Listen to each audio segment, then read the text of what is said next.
নীলা, আজকে রাতে নতুন এক কাস্টমার আসবে, রেডি থাকিস। একদম খুশি করে দিবি আজ। লাস্ট কয়েকটা কাস্টমারকে খুশি করতে পারস নাই, অভিযোগ করছে। জি আপা, চেষ্টা করমু। আসলে আগের কয়েকটা দিন শরীর ভালো ছিল না আপা, আজকে একটু ভালো লাগছে। একদম খুশি কইরে দিব। আচ্ছা এখন যা, কিছুক্ষণ পরে কাস্টমার আসবে, রেডি হয়ে বসে থাক। খুব পয়সাওয়ালা মাল শুনছি। তুই আজকে খুশি করে দিলে রেগুলার আসবে তোর কাছে। জি আপা। এই বলে আমি রেডি হতে চলে গেলাম। কিছুক্ষণ পরে কাস্টমার আসবে। আমি আজকে নতুন এক পুরুষকে আমার শরীর বিলিয়ে দিব। এর আগেও অনেকজনের সাথে আমি বিছানায় শুয়েছি। কাস্টমার আসছে। মর্জিনা আপা কাস্টমারকে আমার রুমে এনে দিয়ে গেল। আসেন, শুরু করেন, কাপড় খুলমু। দাঁড়া, আগে তোর সাথে পরিচয় হয়নি। পরিচয় হওয়ার দরকার কি? আমার লগে শুইতে আইসেন, শুইয়া যান। আসেন, শুরু করেন। একদম খুশি কইরা দিমু আপনারে। আচ্ছা আয়। আমি নিজের শরীর লোকটাকে বিলিয়ে দিলাম। প্রতি রাতে কারো না কারোর সাথে রাত কাটাতে হয় আমার। প্রতি রাতে লোকেরা আমাকে নিজেদের খাদ্য হিসাবে ছিঁড়ে ছিঁড়ে খায়। কী আর করব, এই তো আমার কাজ। এই কাজ না করলে তো ওরা আমাকে মেরে ফেলবে। এর আগেও অনেক চেষ্টা করেছি পালাবার জন্য, কিন্তু প্রতিবারে ধরা পড়েছি। এই জন্য ভাগ্যের দোষ দিয়ে 2 বছর ধরে রয়ে গেলাম এই পতিতালয়ে। গ্রামের মেয়ে আমি, বাবা মার আদরের মেয়ে ছিলাম। খুব বাবার খুব ইচ্ছে ছিল আমাকে অনেক লেখাপড়া করাবে, কিন্তু বাবার ইচ্ছেটা হয়তো ইচ্ছেই রয়ে গেল। জানি না বাবা মা আমাকে মনে আছে নাকি ভুলে গেছে। শহরে এসেছি প্রায় 2 বছর, এই 2 বছরে তাদের কোনো খবর পাইনি। আমার বাবা গ্রামের ছোটোখাটো একটা ব্যবসা করত। বাবা মা আর ছোট্ট একটা সংসার ভালোই যাচ্ছিল আমাদের। বাবা মার চোখের মনি ছিলাম আমি, পড়ালেখায় ভালো ছিলাম খুব। বাবার শখ ছিল আমাকে পড়ালেখা করিয়ে শহরে বড় ঘরে বিয়ে দিবে। আমি যখন ক্লাস 9-এ পড়ি তখন রুবায়েতের সাথে আমার পরিচয়। রুবায়েত আমাদের স্কুলে নতুন এসেছে, আমার ক্লাসে এসে ভর্তি হয়। শুনেছি রুবায়েত শহর থেকে এসেছে। রুবায়েতের বাবা আর আমার বাবা আগের থেকে পরিচিত ছিল। রুবায়েতের সাথে আমার ভালোই বন্ধুত্ব সম্পর্ক গড়ে উঠেছিল। আমি প্রায় রুবায়েতের বাসায় যেতাম, রুবায়েতও আমাদের বাসায় আসতো। কিন্তু রুবায়েতের বাবা আমার দিকে যেন কেমন দৃষ্টিতে তাকিয়ে থাকতো। তবে আমার মনে খারাপ কোনো কিছুই ছিল না। আর তখন বয়সও কম ছিল, তাই পড়ালেখা আর খেলাধুলার দিকে ঝোঁকটা বেশি ছিল। আজ রুবায়েত স্কুলে আসে নাই, তাই আমি রুবায়েতের বাসায় গেলাম। আমি তাদের বাসায় গিয়ে দেখি রুবায়েত বাসায় নেই, কিন্তু তাদের বাসায় চাচা ছিল। রুবায়েতের বাবাকে চাচা ডাকি। আসসালামু আলাইকুম চাচা, রুবায়েত কই? ওরা তো শহরে গেছে কাল রাতে। আমাদের এক আত্মীয় হঠাৎ অসুস্থ হয়ে পড়ে, ওইখানে গেছে। আয় তুই বস। না চাচা, রুবায়েত যখন নেই তখন আমি আর বসবো না। আমি বাসা থেকে বের হতে যাব, ওই সময় চাচা আমার হাত ধরে চেয়ারে বসিয়ে দিল আর গিয়ে দরজাটা বন্ধ করে লাগিয়ে দিল। এ কি চাচা, কি করছেন? দরজা বন্ধ করছেন কেন চাচা? চুপ করে বসে থাকো, অনেক দিন অপেক্ষায় ছিলাম এই দিনের। কোন দিনের জন্য চাচা? কি বলছেন এসব? তুই একদম চুপ করে থাকবি, আমি যা করব মুখ বুঝে সহ্য করবি। এই বলে চাচা আমার বিছানায় শুয়ে আমার কাপড় খুলতে শুরু করে। চাচা, আমার কাপড় খুলছেন কেন? ছাড়ুন আমাকে। একদম চুপ থাক। আমি চিৎকার করতে যাব, এই সময় চাচা আমার মুখ চেপে ধরে। আমার মুখ কাপড় দিয়ে বেঁধে দেয়, যেন আমি চিৎকার করতে না পারি। আমার খুব যন্ত্রণা হচ্ছিল, চাচা আমাকে ছিঁড়ে ছিঁড়ে কাটছিল। আমি আগে শুনেছি মানুষের নাকি ধর্ষণ হয়, কিন্তু ধর্ষণ জিনিসটা কি জানতাম না। আজ আমি সেই ধর্ষণের শিকার হলাম। আগে শুনেছি ধর্ষণের পর নাকি মেরে ফেলে, তাহলে আমাকে কি মেরে ফেলবে? তারপর চাচা আমাকে ভোগ করার পর আমার মুখ খুলে দিল। চাচা, এ কী করলেন আপনি? নিজের মেয়ের মতো মেয়ের সাথে এইসব করতে পারলেন? ধুর, রাখতো তোর মেয়ে।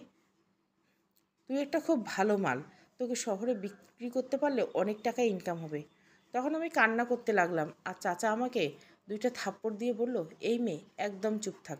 বাসায় কাউকে কিছু বলবি না। যদি বলিস তোর মা বাবাকে মেরে ফেলবো আমি। না চাচা, আপনি এটা করবেন না। আপনার দোহাই লেগে আমি কাউকে বলবো না। যদি বলিস তাহলে দেখে নিস আমি কি করি। যা এখন বাসায় যা। তারপর আমি খোঁড়াতে খোঁড়াতে বাসায় গেলাম। আমার খুব যন্ত্রণা হচ্ছিল, কিন্তু আমি তো বাসার কাউরে কিছু বলতে পারবো না, বললেই তো চাচা বাবা মারে মেরে ফেলবে। তারপর অনেক কষ্ট করে বাসায় আসলাম, এসে মায়ের সামনে পড়লাম। কিরে নীলা, তুই খোঁড়াচ্ছিস কেন? মা: না মা, তেমন কিছু না, খেলতে গিয়ে পড়ে গেছি। আমি মাকে কিছু বলতে পারলাম না, আমার খুব যন্ত্রণা হচ্ছিল। আমি বাসায় বলে দিলে তো চাচা আব্বু আম্মুকে মেরে ফেলবে। না থাক, কথাটা আমার মধ্যে রাখি। আচ্ছা যা, গোসল করে নে, গোসল করে খেতে আয়। মা: বাবা কখন আসবে মা? তোর বাবা আজ বাইরে খাবে, তোর রহিম চাচারা আর তোর বাবারা সবাই মিলে আজকে এক অনুষ্ঠানে যাবে। রহিম চাচা রুবায়েতের বাবা। হঠাৎ ওনার নাম শুনেই মনে ভয়টা জেগে উঠল। কিছুক্ষণ আগে আমার সাথে একই হলো। ভয়ে কাউকে বলতেও পারছি না, শরীরটা খুব যন্ত্রণা করছে। কিন্তু মাকে বলা যাবে না শরীরের যন্ত্রণার কথা, মা যদি বুঝে যায় তখন বিপদে পড়ে যাব। জন্য আর কিছুই বললাম না, কাউকে কিছু না বলে মনের দুঃখ মনেই পুষে রাখলাম। তারপর রাতে আমি পড়তে বসলাম, কিন্তু আমার মন কিছুতেই পড়াই ছিল না। আমি কেমন যেন একটা ঘোরের মধ্যে চলে গেলাম। ভাবতে থাকি কি হয়ে গেল আজ আমার সাথে। আমি আজ ধর্ষণের শিকার হলাম। শুনেছি ধর্ষিতাদের নাকি সবাই অনেক অবহেলা করে, কিন্তু আমি না না, আমি কাউকে কিছু বলবো না। আমাকে যে চাচা আজ ধর্ষণ করেছে, ছি।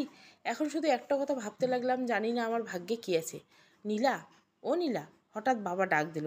তারপর আমার কোনো উত্তর নেই, কেমন যেন এক ঘোরের মধ্যে হয়ে গেলাম। তারপর বাবা আমার কাছে এসে আমার মাথায় হাত বুলিয়ে দিয়ে বলল, কি রে মা, এত কি ভাবছিস? হঠাৎ আমি বাবার কথায় চমকে উঠলাম।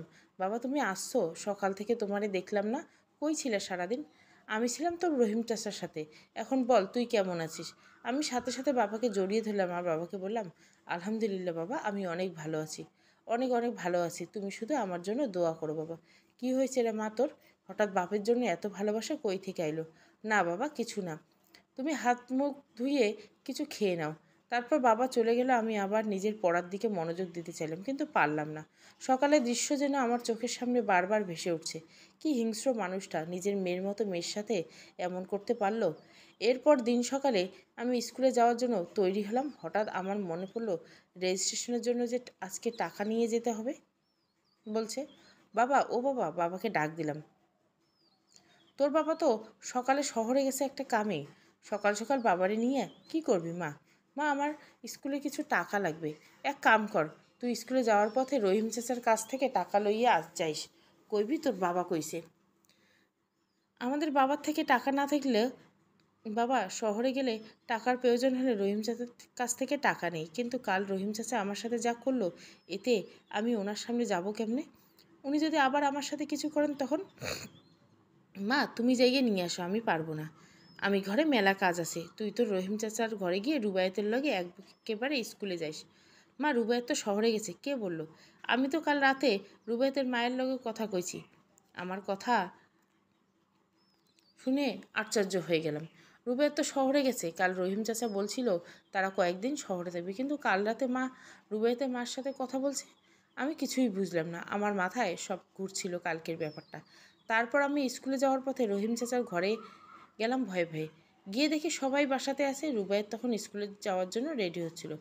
রুবায়েত, চাচা কই রে? আমি, বাবা তো বাসায় আছে। কেন বাবারে? আচ্ছা, তোরা কালকে কই গেছিলি? কেন, আমরা তো বাসাতেই ছিলাম। তাহলে স্কুলে যাস নাই কেন? আমার প্রশ্ন শুনে রুবায়েত ঘাবড়ে গেল। সে আমার কথা এড়িয়ে গিয়ে চাচারে ডাকতে লাগলো। বাবা, ও বাবা, নীলা আসছে তোমার কাছে। রুবায়েত চাচা ঘর থেকে বেরিয়ে এলো, এসে আমার দিকে খুবই খারাপভাবে তাকিয়েছিল। তারপর চাচা বলল, রুবায়েত, তুই একটু ওই দিকে যা। কিরে নীলা, কালকে আমারে এতই ভালো লাগছে যে তুই আজ সকালে আমার কাছে চলে আসলি। আজকেও খেলবি নাকি আমার সাথে?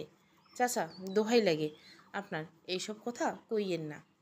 তো কী জন্য আইসোস আমার কাছে, ওইটা বল। আমার টাকা লাগবো 200। বাবা শহরে গেছে, মা বলছে আপনার কাছ থেকে নিয়ে যাইতে। তারপর চাচা ঘরে গিয়ে টাকা নিয়ে আসলো আর আমার হাতে টাকাটা দিল। দেখি 500 টাকার নোট দিল। ওটা চাচা ভাঙতে দিলে ভালো হতো। বাকি টাকা তুই রাইখে দিস, কালকে আমারে যে মজা দিছিলি ওইটার ভাড়া। চাচার কথা শুনে সাথে সাথে আমার চোখ থেকে পানি গড়িয়ে পড়লো। একটা মানুষ কতটা খারাপ হলে নিজের মেয়ের মতো মেয়ের সাথে এইসব করতে পারে। তারপর আমি আর কথা বাড়ালাম না, কারণ এখন এই মানুষ নামে পশুটার সাথে আমার কথা বলতে ঘৃণা হচ্ছে। এরপর আমি আর রুবায়েত স্কুলে চলে আসি। আমি এখন আগের মতো রুবায়েতের বাসায় যাই না, আর রুবায়েতের সাথে তেমন একটা কথা হয় না। দেখতে দেখতে আমার বার্ষিক পরীক্ষা শেষ হলো, তাই আমি প্রায় সময় গ্রামের সমবয়সী মেয়েদের সাথে খেলতাম। তো একদিন আমি খেলতে যাচ্ছিলাম, ওই সময় দেখি রহিম চাচা ওই রাস্তা দিয়ে আসছিল। আমি ওনাকে দেখে গাছের আড়ালে লুকিয়ে গেছি, ভেবেছি সে আমাকে দেখেনি। কিন্তু না, আমার ধারণা ভুল ছিল। সেই গাছের আড়ালে আমার পেছনে এসে রহিম চাচা দাঁড়িয়েছিল আর এসেই আমার কাঁধে হাত দিল। আমি তো ভয়ে পিছনে ফিরিয়ে তাকিয়ে দেখি রহিম চাচা। চাচা, কী চাই আপনার? আমার সম্মানটা তো শেষ করলেন, আর কী চাই? তোকে চাই মানে কি চাচা? আপনি যদি বাড়াবাড়ি করেন তাহলে আমি গ্রামের সর্দারের কাছে আপনার নামে নালিশ দেব। ভয় দেখাচ্ছে যেমনে, যারে তারে নালিশ দে, সবাইরে টাকা দিয়ে দিলে কেউ কিছু করতে পারবে না। আর একবার নালিশ দিয়ে দেখ তোর বাপ মায়ের অবস্থা আমি কি করি। চাচা প্লিজ, আমি কাউকে কিছু বলবো না, আপনি আমার বাবা মারে কিছু করিয়েন না। আচ্ছা করবো না, এখন আয় আমার লগে, কই যাব? আমার তোরে খাইতে ইচ্ছা করছে, অনেক দিন হইয়া গেছে তোরে খাই নাই। চাচা এত চাচা চাচা করিস না তো, আয় আমার লগে, না হলে আমি এখন লোক নিয়া তোর বাবা মারে উঠাই আনবো। না চাচা, আসেন, আমি যাব আপনার সাথে। তারপর আমি অসহায় আত্মসমর্পণ করে এই মানুষ নামের পশু চাচার সাথে চলে গেলাম। আমাদের গ্রামের শেষ প্রান্তে একটা ভাঙা বাড়ি ছিল, সেই বাড়িতে আমাকে নিয়ে গেল। বাড়িটা দেখে আমার গা চমছম করতে লাগলো। চাচা এই বাড়িতে যাইতে ভয় লাগে। কিচ্ছু হইব না, আজকে তোর সব ভয় আমি কাটাই দেবো। এই বলে চাচা আমার হাত ধরে টেনে ওই ঘরে নিয়ে গিয়ে দ্বিতীয়বারের মতো আমাকে ধর্ষণ করলো। এইবার যেন আরও হিংস্রভাবে আমাকে ধর্ষণ করলো। আমার সাথে শারীরিক সম্পর্ক শেষ করে চাচা বের হয়ে যেতে লাগলো। চাচা আজকে আমারে এইভাবে ধর্ষণ না করলেও পারতেন। কিসের ধর্ষণ? আমি তো আমার শরীরের জ্বালা মিটাইছি। আর হ্যাঁ, ধর এই টাকাটা নেই, শরীরের ব্যথায় ওষুধ কিনে খাস। আমি আর কিছু বলতে পারলাম না এই নিষ্ঠুর পৃথিবীর মানুষের কাছে, নামে জানোয়ারের কাছে। তারপর অনেক কষ্ট করে ওখান থেকে বাসায় চলে গেলাম। আর সেই রাতে আমার প্রচুর জ্বর আসলো। তারপর আমি তেমন কাউকে বুঝতে দিলাম না, শুধু আম্মুকে বলেছিলাম শরীর খারাপ লাগতেছে একটু। এর কয়েকদিন পর সুস্থ হয়ে গেলাম। এখন আমি আর তেমন একটা বাসার বাড়ি যাই না, সারাদিন বাসাতে মনমরা হয়ে বসে থাকি। বাবা মা জিজ্ঞাসা করে আমার কি হয়েছে, আমি চুপ করে থাকি। আমি তাদের কিছুই বলতে পারি না, শুধু চুপচাপ হয়ে থাকি। এভাবে আরও 2 মাস কেটে গেল, আমার পিরিয়ড হয় না। আমি বাসায় এই ব্যাপারে কিছুই জানি না, ভাবলাম ঠিক হয়ে যাবে। এরপর থেকে আমি প্রতিদিন স্কুলে যাওয়ার জন্য শুধু বাসা থেকেই বের হতাম। আর এমনিতে সারাদিন বাসাতে থাকতাম, কোথাও যেতাম না। তো একদিন স্কুলে গেলাম, হঠাৎ আমার খুব বমি শুরু হয়। আর আমি ওই দিন বাসায় চলে আসি স্কুল থেকে।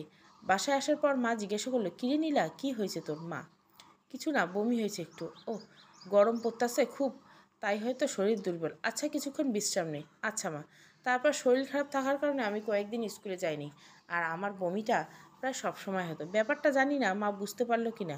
হঠাৎ আমাকে প্রশ্ন করলো, কী রে নীলা, তোর এখন প্রতিদিন বমি হয় কেন? আমি কি জানি মা, তোর বাবা আসুক, আজকে তোরই ডাক্তারের কাছে নিয়ে যাবো আজকে। আচ্ছা। তারপর বাবা আসার পর আমাকে ডাক্তারের কাছে নিয়ে যাওয়া হলো এবং ডাক্তার কিছু টেস্ট করলো আমাকে। টেস্ট করার পর ডাক্তার যা বলল, পরের দিন আবার যেতে বললো। তো পরের দিন আবার গেলাম ডাক্তারের কাছে, সাথে আমার মাও গেল। যাওয়ার পর ডাক্তার আমাকে প্রশ্ন করলো, তুমি কি বিবাহিত? ডাক্তার, না তো। কেন ডাক্তার? তাহলে পেটে বাচ্চা আসলো কোত্থেকে? ডাক্তারের মুখে কথাটা শুনে যেন আমি আকাশ থেকে পড়লাম। আমি কি শুনছি? তাহলে কি চাচা আমার সাথে যা করলো তাই জন্য আমার পেটে বাচ্চা আসছে? আমি তখন সাথে সাথে আমার জ্ঞান হারিয়ে ফেললাম। আর আমার যখন জ্ঞান ফিরে তখন আমি দেখি আমি আমার বাসায় শুয়ে আছি। আর জ্ঞান ফিরতেই আমি হাউমাউ করে কান্না শুরু করতে লাগলাম। মা, আমাকে ক্ষমা করে দাও মা। এই বাচ্চা কার নীলা? মা প্রশ্ন করলো ধমক দিয়ে। মা, সত্যি করে বল নীলা, কার সাথে তুই এই আকাম কুকাম করছিস? মা, আমাকে মাফ করে দাও, এই বাচ্চারে আমি মাইরে ফেলবো, দরকার হইলে আমারে তোমরা মাইরে ফেলো। কি? তোরে আমরা মারমু কেন? তোর লগে যারা এই কাম করছো তারাই আমরা শাস্তি দিব? না মা, ওরা শাস্তি দিতে পারবা না, ওর নাম তোমাদেরকে বললে ওরা তোমাদেরকে মেরে ফেলবে মা। তুই কি নিজের ইচ্ছে এসব করছিলি? না মা, ও আমারে বাধ্য করছে, প্রথমবার জোর করছে, তারপরে আমাকে বাধ্য করে করছে, তোমাদেরকে মেরে ফেলবে বলে হুমকি দিচ্ছে। আচ্ছা শোন, কথাটা 5 কান হওয়ার আগে তোর এই পেটের বাচ্চাটা নষ্ট করতে হবে। হঠাৎ আমি দেখলাম আমার পেটের বাচ্চাটা আছে। এই কথাটা শোনার পর বাবা কেমন যেন নিজেকে শক্ত করে বসেছিল, কারোর সাথে কোনো কথা বলছিল না। আমি বাবার কাছে গিয়ে বাবার পায়ে ধরে মাপ চাইলাম। বাবা, আমাকে মাপ করে দাও, তোমরা আমাকে যা শাস্তি দিবা তা আমি মাথা পেতে নিব বাবা। তোরে কেন আমরা শাস্তি দেবো? তোর লগে যারা এই কাম করছে তারাই আমরা শাস্তি দেবো, শুধু নামটা ক। বাবা, তোমার দোহাই লাগে, তার নাম জানতে চাইও না। আচ্ছা যা, এখন বিশ্রাম নেই, কাল তোরে মায়ের লগে যাইয়া বাচ্চাটারে নষ্ট করে আসিস। আমি কাল তোর রহিম চাচার লগে কথা কইয়া তোরে শহরে পাঠানোর ব্যবস্থা করবো। এই গ্রামে তোরে আর রাখবো না, তোরা শহরে পাঠাইয়া ভালো স্কুলে ভর্তি করমো, তুই এইখানে পড়ালেখা করবি। বাবা, শহর? ছোটোবেলা থেকে ইচ্ছে ছিল শহরে গিয়ে থাকবো, শহরে বড় বড় গাড়িতে করে যাতায়াত করব, আর বড় স্কুলে ভর্তি হব, স্কুল শেষ করে কলেজে উঠবো, এমন হাজার আশা ছিল। কিন্তু শহরে যে এত হিংস্র পশুরা থাকে তা আগে জানা ছিল না। এর পরদিন মা আমাকে হসপিটালে নিয়ে যাওয়া হলো। আজ আমার পেটের বাচ্চাটাকে মেরে ফেলা হবে। বাচ্চাটার জন্য খুব কষ্ট হচ্ছিল। এই দুনিয়ায় আলো দেখার আগে সে বিদায় নিচ্ছে। তারপর আমি কয়েকদিন পর সুস্থ হয়ে গেলাম। আর রহিম চাচা আর চাচি আসছে আমাকে দেখতে। চাচার দিকে তাকাতেই আমার ঘৃণা হচ্ছিল খুব। তুই এই কাম করবি আমরা ভাবতে পারি নাই নীলা। চাচার মুখে এই কথা শুনে মনে হচ্ছিল একটা মানুষ কেমনে এত বহুরূপী হতে পারে। নিজে কইরা আমার নাম দিচ্ছে ছি। আমার মেয়ের কোনো দোষ নাই, বাবা বলে উঠল। এক হাতে তালি বাজে না, মনে রেখো চাচা। কি আর করার, আমার মেয়ের ভাগ্য হয়তো এটাই ছিল। এই মেয়েরে বেশি দিন ঘরে রাইখো না, বিয়ে দিয়ে দাও। আমার কাছে একটা ভালো সম্বন্ধ আছে। চাচার কথার মাঝে আমি বলে উঠলাম, আমি এখন কোনোভাবে বিয়ে করব না। আমি বিয়ে করতে চাই না বাবা, আমি এখন বিয়ে করব না। তুই একদম চুপ থাক, দোষ করে আবার বড় বড় কথা কইস। রহিম চাচার বউ। চাচি, আমি কোনো দোষ করি নাই, তুই চুপ থাক, বড়দের মুখে মুখে কথা কইবি না। তোর বাপ চাচা মিলা যা সিদ্ধান্ত লইব তাই তুই মাইনা নিবি। চাচি, মা তুমি ওদেরকে বুঝাও আমি বিয়ে করব না। নীলামা, আমার হাতে কিছু নাই রে, তোর বাপ চাচা কি সিদ্ধান্ত নেন দেখ, ওরা তোর ভালোই চাইবে। মা, তুমি আমার মতামতের গুরুত্ব দিলে না ভালা, আমি মইরা গেলে বুঝবা। নীলামা, মরার কথা কইস না, তুই আমাদের বেঁচে থাকার একমাত্র আশা। বাবা, তুমি আমাকে বিয়ে দিও না। আমি না মা, এখন তোরে বিয়ে দিমু না। তুই ভালো কইরা পড়ালেখা কর, তোরে শহরে পাঠাইয়া আমি লেখাপড়া করামু। বাবা, আরে মাইয়ারে এত লেখাপড়া করে কী লাভ, বিয়ে দিয়ে দিলে তো পরের ঘরে করতে হইব। চাচা, রহিম ভাই, আমার মাইয়ারে আমি লেখাপড়া করা শহরে বড় ঘরে বিয়ে দিব। শুনছি শহরের মানুষ ঘরের বউরে চাকরি করতে দেয়। বাবা, তুমি যা বুঝো, কিন্তু আমার হাতে একটা ভালা ঘর আছে তোমার মাইয়ের লইগা। পোলা শহরে থাকে, বিয়ের পর বউরে শহরে নিয়ে যাবে। চাচা, কিন্তু আমার মাইয়ের নামে যে কলঙ্ক হয়েছে ওইটা নিয়ে কী হইব? আমার মাইয়ের নিয়া আমার শুধু একটাই চিন্তা, আমার মাইয়ের নামে এইসব কথা পাঁচ কান হয় তার আগে মাইয়ের জীবন শেষ হয়ে যাব। বাবা, না না, তুমি চিন্তা করিও না, তোমার মাইয়ের ব্যবস্থা আমি কইরা দিব। আমি ওই পোলারে কইয়া দেখমু তোমার মাইয়ের কথা, যদি রাজি হয় তাহলে তোমারে জানাবো। চাচা, বাবা, আমি বিয়ে করুম না। আমি চিন্তা করিস না, আমি পোলারে কমু তোরে পড়ালেখা করাইতে। চাচা, পোলা যদি মাইয়ারা পড়ালেখা করায় তাহলে আমার কোনো আপত্তি নেই। বাবা, পড়ালেখা করালে আমারও বিয়ে করতে কোনো আপত্তি নেই, কিন্তু চাচার পছন্দ মতো ছেলেকে কি বিয়ে করা ঠিক হবে? উনি তো আমার এত বড় ক্ষতি করলেও জানি না আমার ভাগ্যে কী আছে। ওনার সাথে আমার একটু একান্তে কথা বলা দরকার। কিছুদিন পর আমি পুরোপুরি সুস্থ হওয়ার পর চাচার বাসায় যাব বলে ঠিক করলাম। কিন্তু আমার কি ঠিক হবে চাচার সাথে কথা বলা? উনি হিংস্রতার কথা মনে পড়লে ইচ্ছা করে ওই লোকটার গলা টিপে মেরে ফেলি। কিন্তু না, আমি সিদ্ধান্ত নিয়ে নিলাম আমাকে চাচার সাথে কথা বলতে হবে। আর এমনিতেও অনেক দিন হয়ে গেল গ্রামে কারোর সাথে দেখা হয় না। গ্রামের সবাই জানে আমার জ্বর হয়েছে, তাই বাসা থেকে বের হয় না। মামা, ও মা। হ্যাঁ নীলা, বল। মা, আমি একটু গ্রামের সবাইয়ের সাথে দেখা করে আসি। যা, যদি কাউকে কইস না তোর পেটে বাচ্চা আসছিল। কেউ যদি জিজ্ঞাসা করে এতদিন কই আসিলি, তুই কইবি তোর জ্বর আসছিল। মা, ঠিক আছে। আমি বাসা থেকে বের হয়ে আমার সহপাঠী মারিয়ার বাসায় যেতেছিলাম। যাওয়ার পথে দেখি রহিম চাচা দাঁড়িয়ে আছে। একটাই সুযোগ চাচার সাথে কথা বলার। আমি চাচার কাছে গেলাম, গিয়ে, চাচা, কিরে নিলাম আর তুই? হঠাৎ চাচার এমন আচরণে খুব অবাক হলাম। সে তো আমাকে দেখলে হিংস্র পশুর মতো আচরণ করে, কিন্তু আজ এত সুন্দর করে কথা বলছে। চাচা, আপনার সাথে আমার কিছু কথা ছিল।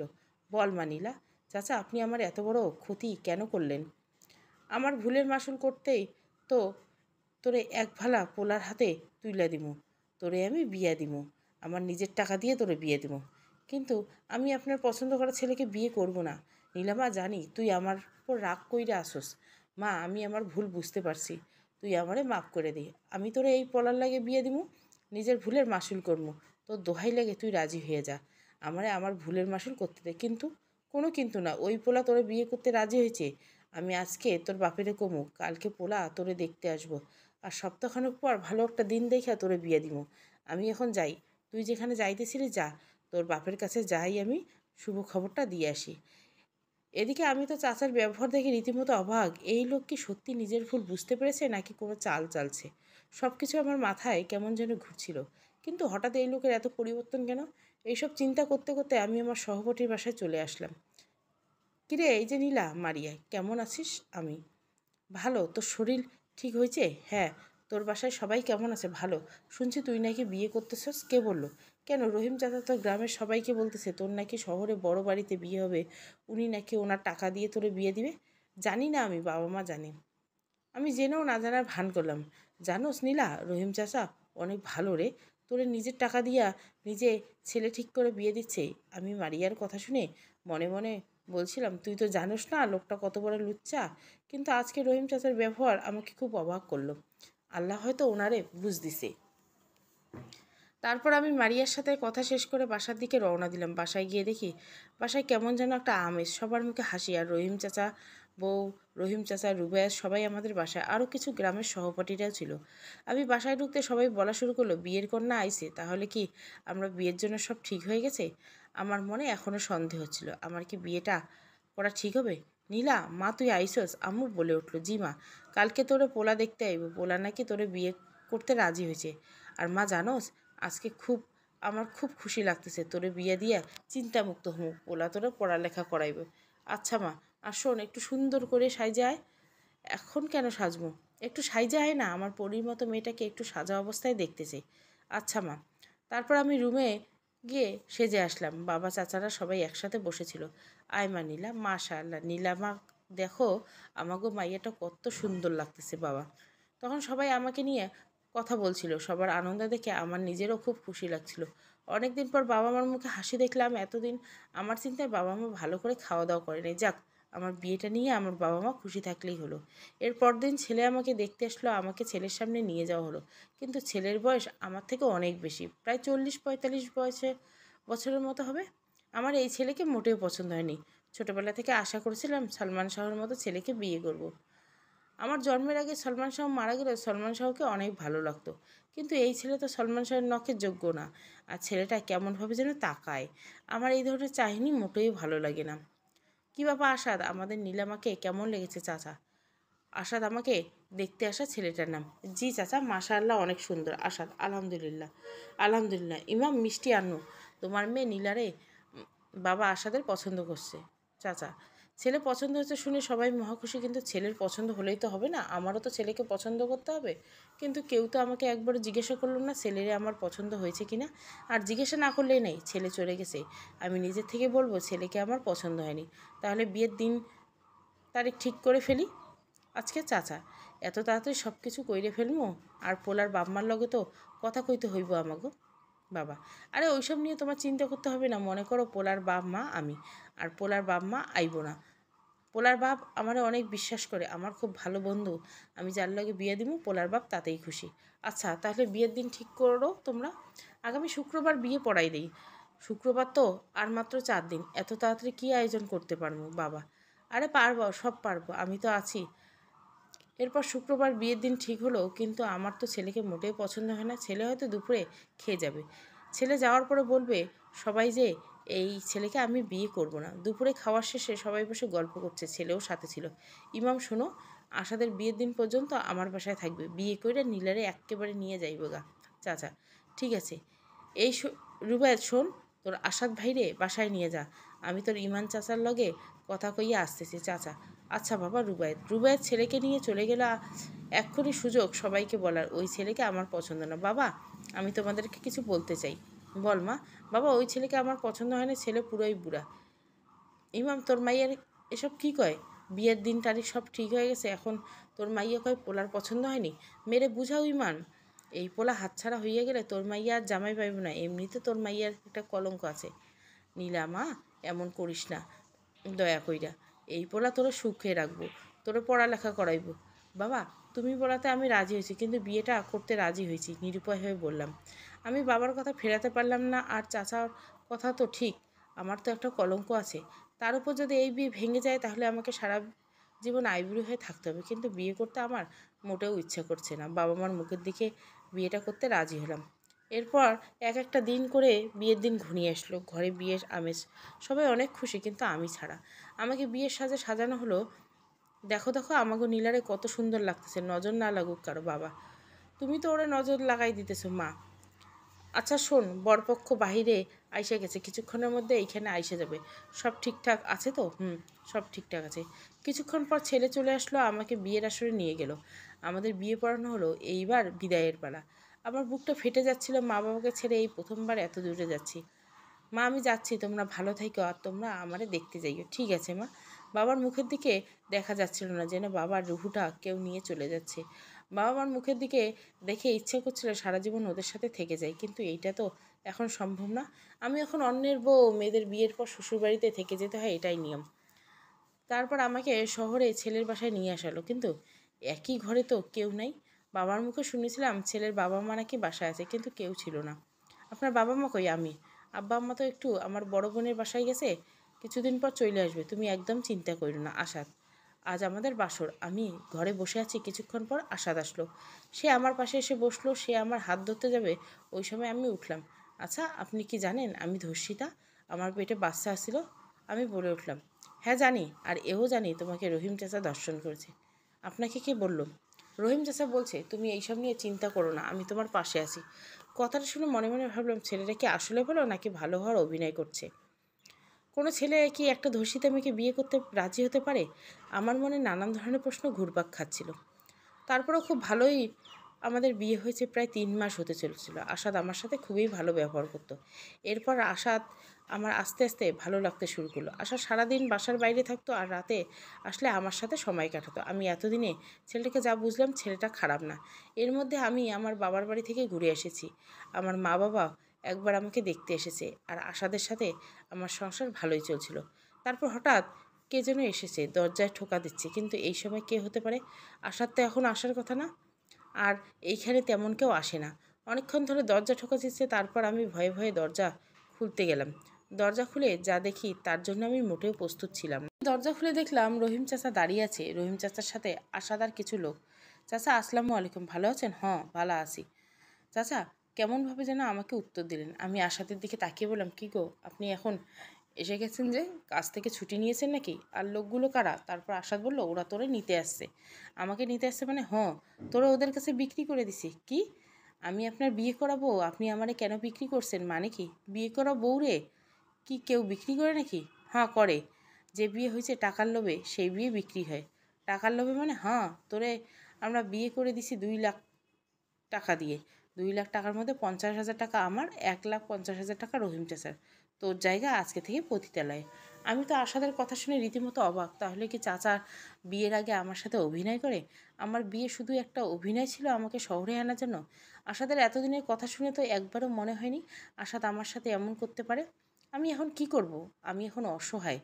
এখন এখানে চিৎকার করলে কেউ শুনবে না, আশেপাশে তেমন কেউ নেই। যারা আছে সবাই চাকরি করে, আমি আশাদের পায়ে পড়ে গেলাম। আমাকে বিক্রি কইরেন না দয়া করে, আমি আপনাদের যেখান থেকে পারি সেখান থেকে 2 লাখ টাকা আইনে দেবো। প্লিজ আমাকে বিক্রি কইরেন না, দোহাই লেগে। পা ছাড়, তোরে বিক্রি করতে হইব।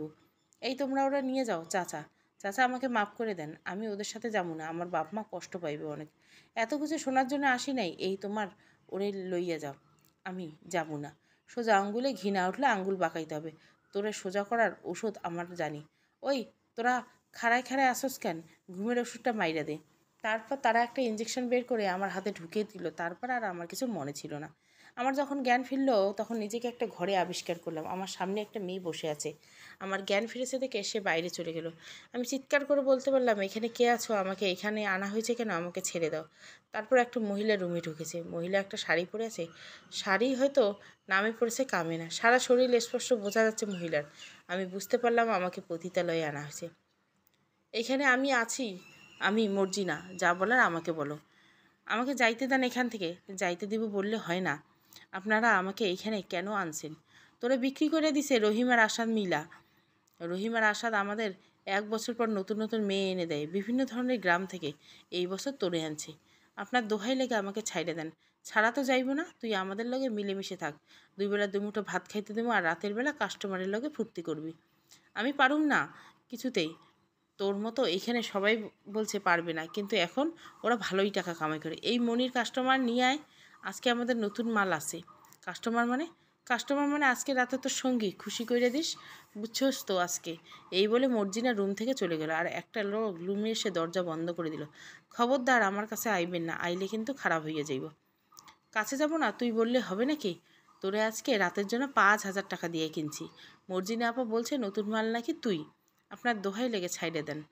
লোকটা আমার কথা না শুনে আমার কাছে এসে আমাকে শুইয়ে আমাকে ভোগ করতে শুরু করলো। আমি প্রচণ্ড যন্ত্রণা পাচ্ছি। আমি লোকটাকে বারবার বলেছিলাম আমাকে ছাড়তে, কিন্তু কে শুনে কার কথা। তারপর থেকে প্রতি রাতে ধর্ষণ করা হয় আমাকে। 2 বছর কেটে গেল এই নরকে। আছি আমি। এই 2 বছরে আরও 2টো মেয়ে এসেছে এইখানে। 2 জন থেকে 1 জন আমাদের গ্রামে।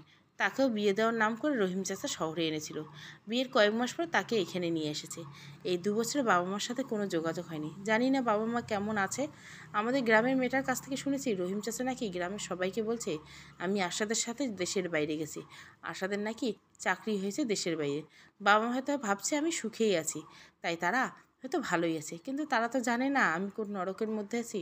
জানি না কখন এই নরক থেকে মুক্তি পাবো, আদৌ কি পাবো কি পাবো না। হয়তো নাও পেতে পারি।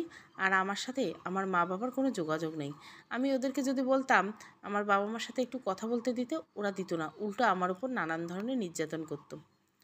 আজ আরও একটা লোক এসেছে আমার সাথে রাত কাটাতে। সে ছিল পুরোপুরি মদ্যপ অবস্থায়। সে সকালে যখন চলে যাচ্ছিল তখন ভুলে তার মোবাইল ফেলে যায়। আমি মোবাইলটা আমার বুকের মধ্যে লুকিয়ে রাখলে ভাবলাম আজকে যদি বাবা মার সাথে যোগাযোগ করার চেষ্টা করব। বাবার ফোনে তেমন কোনো ফোন নাই, ভাঙা একটা মোবাইল ছিল। বিয়ের পর ওই মোবাইল দিয়ে আমার সাথে বাবা মার কথা হতো। গ্রামের মানুষ হিসাবে বাবা মা তেমন পড়ালেখা জানতো না, তাই তারা তেমন মোবাইল ব্যবহার করতে জানতো না। আমার বিয়ের পর আমার সাথে যোগাযোগ করার জন্য মোবাইল কিনেছিল, কিন্তু জানি না এতদিনে মোবাইল আদৌ আছে কিনা। তারপর আমি সাহস করে দরজা বন্ধ করে বাবার নাম্বারে কল দিলাম। অনেকক্ষণ দিয়ে যাচ্ছি, কেউ রিসিভ করছে না। এইদিকে হঠাৎ আমার দরজার বাইরে মর্জিনা আপার আওয়াজ।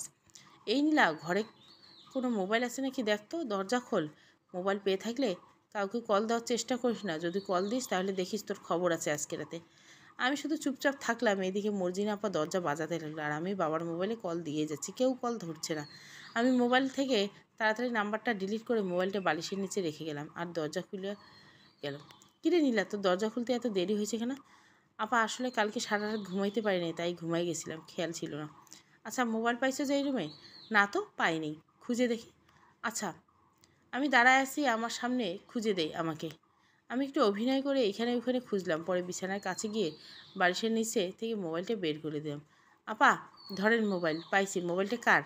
কাল রাতে যে লোকটা তোর সাথে রাত কাটাই আসছে, এই লোকটার ভুলে রেখে গেছে, এখন আসছে নিতে।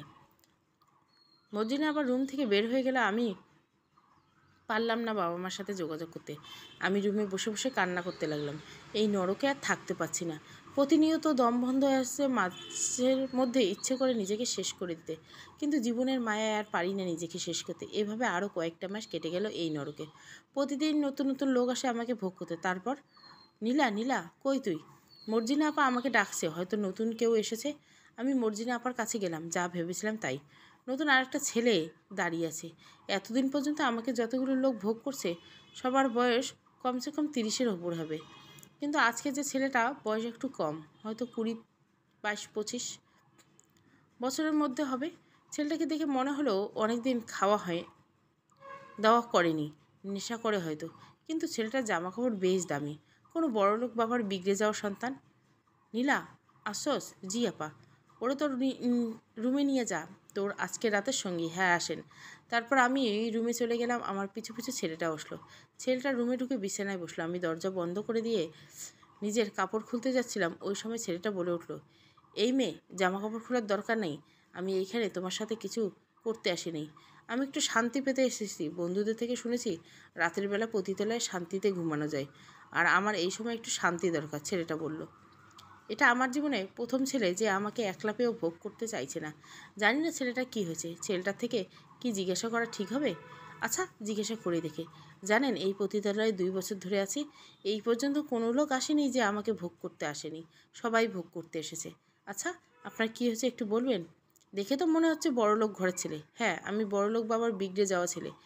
আগেই ভালো ছিলাম, বাবা মার বাধ্য সন্তান ছিলাম। যখন থেকে ভার্সিটিতে উঠি তখন থেকে বাবা আমার অবাধ্য হতে শুরু করি। বাবা মার সাথে অনেক অন্যায় করছি, হয়তো তার শাস্তি এখন পাচ্ছি। আপনার বিগড়ানোর কারণটা জানতে পারি? শুনবে আমার বিগড়ানোর কারণ? হ্যাঁ, বলেন। তাহলে শোনো। আমি যখন স্কুলে ছিলাম তখন বাবা মার অনেক বাধ্য সন্তান ছিলাম। বাবা মার নয়নের মণি, পড়ালেখায় ভালো ছিলাম। এসএসসি, এইচএসসি সবগুলোতে A+ ছিল। তারপর একটা ভালো ভার্সিটিতে সুযোগ পাই। তারপর ভার্সিটিতে পড়ি, তখন 2য় বর্ষে এক পরীর আগমন ঘটে আমাদের ভার্সিটিতে। পরী মানে? আমি বলে উঠলাম, আরে পরী মানে বোঝো না, মেয়ে আর কি। ও, তারপর? সেই মেয়েটার জন্য ভার্সিটিতে সবাই পাগল ছিল, কিন্তু আমি তেমন একটা মেয়েটাদের দিকে দুর্বল ছিলাম না। ভার্সিটিতে অনেক ছেলে মেয়েটাকে প্রেমের প্রস্তাব মারে, কিন্তু মেয়েটা কারো প্রস্তাবে রাজি নেই। তাহলে আপনার সাথে মেয়েটার সম্পর্ক কী? মাঝখানে আবারও বলে উঠলাম, পুরো কথা তো শোনো। আচ্ছা বলুন। একদিন দেখি মেয়েটা আমাকে এফবিতে রিকোয়েস্ট পাঠায়। আমি ছোটো বোন হিসেবে এই রিকোয়েস্ট অ্যাকসেপ্ট করি। এরপর সে আমাকে মেসেজ দিত, তার সাথে কথা হতো। আমি যেহেতু ভার্সিটির ফার্স্ট বয় ছিলাম, সেহেতু ভার্সিটির ছোটো ভাই বোনদের কোনো সাহায্য লাগলে আমার কাছে আসতো। মেয়েটা আমার কাছ থেকে সাহায্য নিত। মেয়েটা ছিল অনেক মায়াবতী। আমি আস্তে আস্তে তার উপর দুর্বল হতে থাকলাম। একদিন দেখি মেয়েটা আমাকে প্রেমের প্রস্তাব দেয়, আর আমি তার কথা শুনে খুব অবাক হলাম। যেই মেয়েকে কলেজের প্রতিটা ছেলে প্রেমের প্রস্তাব দিয়েছে, এমনকি বয়সে তার ছোট ছেলেও প্রেমের প্রপোজ করেছে, কিন্তু মেয়েটা রাজি হয়নি। কিন্তু আমার মধ্যে কী এমন দেখলো যে মেয়েটা নিজের থেকে আমাকে প্রপোজ করলো? ছেলেটাকে থামিয়ে দিয়ে বললাম, আপনি কি মেয়েটার প্রেমের প্রস্তাবে রাজি হয়েছিলেন? হ্যাঁ, হয়েছিলাম। মেয়েটা এতটাই মায়াবতী ছিল যে রাজি না হয়ে পারলাম না। আস্তে আস্তে আমি মেয়েটার উপর দুর্বল হতে থাকি, আর আমাদের প্রেম চলতে থাকে। তো আপনার এখন এই অবস্থা কেন? আমি আস্তে আস্তে পড়াশোনায় দুর্বল হতে থাকি। যেই ছেলে আমি ভার্সিটিতে ফার্স্ট বয় ছিলাম, সেই ছেলে হয়ে গেলাম সব থেকে লাস্ট বয়। আমার বাবার থেকে টাকা চুরি করে তাকে গিফট করতাম। আমি যেহেতু পড়ালেখা করতাম, সেহেতু আমার হাত খরচের টাকা বাবা দিত। আমি কোনো চাকরি করতাম না, তাকে গিফট দেওয়া ছিল আমার এক্সট্রা একটা খরচ। সেই টাকা জোগাতে বাবার থেকে টাকা চুরি করা। মা আমার হাবভাব দেখে বুঝতে পেরেছিল আমি কোনো অন্যায় করেছি। একদিন মা আমাকে ধরে ফেলে আমার আর মেয়েটার সম্পর্কে। আর জানো, এই বলে ছেলেটা কান্না শুরু করলো। ছেলেটার দিকে দেখে মায়া হচ্ছিল। এই প্রথম কোনো ছেলেকে এইভাবে কাঁদতে দেখছে। তারপর আমি বললাম, আপনি কান্না করছেন কেন? শান্ত হন। আপনাকে আর কিছু বলতে হবে না। না, আমি বলবো। তোমাকে কথাগুলো বলতে পেরে মনটা আস্তে আস্তে হালকা লাগছে। আচ্ছা বলুন। আমি ওই দিন আমার মায়ের গায়ে হাত তুলেছি শুধুমাত্র ওই মেয়ের জন্য। পরে আমার বাবা ব্যাপারটা জানতে পারে আমাকে ঘর থেকে বের করে দেয়। তারপর আমি আশ্রয় নেই ভার্সিটির হোস্টেলে। কয়েকটা টিউশন করাতাম, ওগুলো আমার খাওয়া পড়া চলে যেত। আস্তে আস্তে মেয়েটা আমাকে অবহেলা করা শুরু করতো, সবসময় ব্যস্ততা দেখাতো আমাকে। আমি কিছু বলিনি, ভেবেছিলাম সত্যি সে ব্যস্ত।